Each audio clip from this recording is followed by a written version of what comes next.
બનાસકાંઠા જિલ્લાના વાવ તાલુકાના યાત્રાધામ ડીમાથી થરાદ રોડ બિસ્માર હાલતમાં વાહન ચાલકો તેમજ યાત્રાળુઓ પરેશાન। વાવ તાલુકાના ડીમાથી થરાદ માર્ગ ખાડા પડી જતા વાહન ચાલકો તેમજ યાત્રાળુઓ પરેશાન। યાત્રાધામ ડીમા ખાતે ધરણીધર ભગવાનનું મંદિર આવેલ છે। અહીંયા દર્શનાર્થે હજારોની સંખ્યામાં શ્રદ્ધાળુઓ દર્શનાર્થે આવતા હોય છે, પણ ડીમાથી થરાદ રોડ પર મસ્ત મોટા ખાડા પડી જતા રાહદારીઓ તેમજ યાત્રાળુઓ માટે રોડ માથાના દુખાવા સમાન છે। આ બાબતે થરાદ પ્રાંત ઓફિસ ખાતે આજરોજ કલેક્ટર શ્રીને આવેદનપત્ર આપવામાં આવ્યું। ડીમા રોડ છે બહુ ખરાબ હાલતમાં છે અને દર પૂનમે લાખો શ્રદ્ધાળુઓ આવતા હોય છે અને દ્વારકાધીશનું મંદિર છે ડીમા ધરણીધર ભગવાનનું અને વાહનોની પણ અવર જવર હોય છે।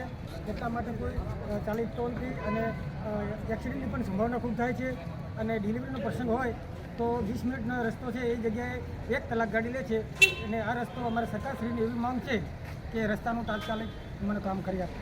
રસ્તાનું કામ નહીં થાય તો ડીમા ગામના વતની યાત્રાળુઓ અથવા ડ્રાઈવરજન ભાઈઓ અમે એનું આંદોલન કરી દઈશું। રિપોર્ટર કરણસિંહ રાજપૂત, વાવ।